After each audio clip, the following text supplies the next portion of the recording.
বরিশালের মানুষের পছন্দের খাবারের মধ্যে একটি খাবার হচ্ছে এই তালের শাঁস বা তালের ফোপরা। তো অনেকেই হয়তো এই তালের শাঁস বা ফোপরা চিনেন না। তো আজকে আপনাদেরকে এই তালের শাঁস রান্না করে দেখাবো। তো বর্ষাকালে কিন্তু তালগুলো পাকার পরে আমরা পিঠার জন্য তালগুলো অনেকভাবে কিন্তু আমরা সংরক্ষণ করি। তো তালের আটি থেকে আমরা তালটা সংরক্ষণ করে পিঠা বানিয়ে থাকি এবং তালের আটিটা আমরা রেখে দেই শাঁস হওয়ার জন্য বা ফোপরা হওয়ার জন্য। একপাশে কিন্তু আমরা জমিয়ে রাখি একটার পরে একটা, এভাবে অনেকগুলো তালের আটি কিন্তু আমরা রেখে দেই। অনেকদিন পরে এই তালের আটি থেকে কিন্তু গজ বের হয়। গজ বের হলে আমরা বুঝতে পারি ভিতরে শ্বাস হয়েছে বা ফোপরা হয়েছে। তারপরে আমরা তালটা কেটে এই শ্বাসগুলো বা ফোপরাগুলো বের করে নেই। তারপরে আমরা এটাকে দুধ চিনি দিয়ে রান্না করে থাকি এবং এটা খেতে ভীষণ মজার। তো যারা যারা তালের শ্বাস রান্না করে খেয়েছেন অবশ্যই কমেন্ট বক্সে জানিয়ে দিবেন। আর বরিশালের মানুষদের তো পছন্দের খাবার, তারা তো জানি এটা কিভাবে রান্না করা যায়। আর যারা না জানেন তাদের জন্য আজকের এই রেসিপিটি। প্রথমে কড়াইতে তালের শ্বাস দিয়ে চিনি দিয়ে একটু ভেজে নিয়েছি। তারপরে দিয়ে দিয়েছি দারচিনি, এলাচ এবং তেজপাতা। তারপরে আমরা পরিমাণ মতো দুধ দিয়ে দিয়েছি। তারপরে এটা রান্না করা হবে। যখন ঝোলটা মাখা মাখা হয়ে যাবে তখন কিন্তু এটা আমরা উঠিয়ে নেব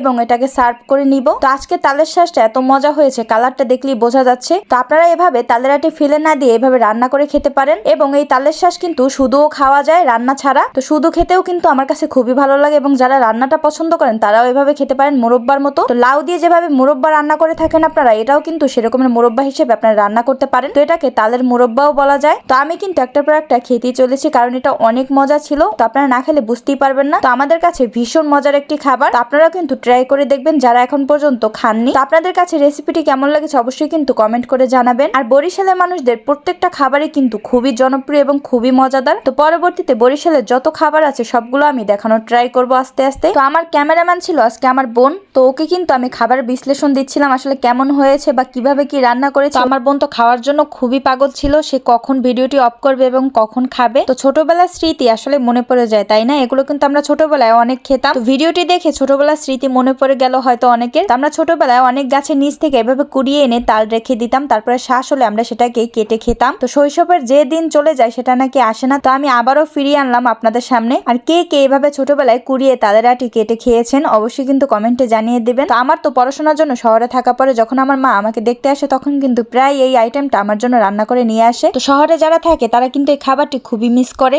কারণ তারা এইভাবে খেতে পারে না। তো ভিডিওটি কেমন লেগেছে অবশ্যই কমেন্ট করে জানাবেন এবং ভিডিওটি শেয়ার করে দিবেন। আমার পেজটি ফলো দিয়ে পাশে থাকবেন। পরবর্তীতে নিয়ে আসবো অন্য কোনো ভিডিও। সে পর্যন্ত সবাই ভালো থাকুন, সুস্থ থাকুন। আল্লাহ হাফেজ, আসসালামু আলাইকুম।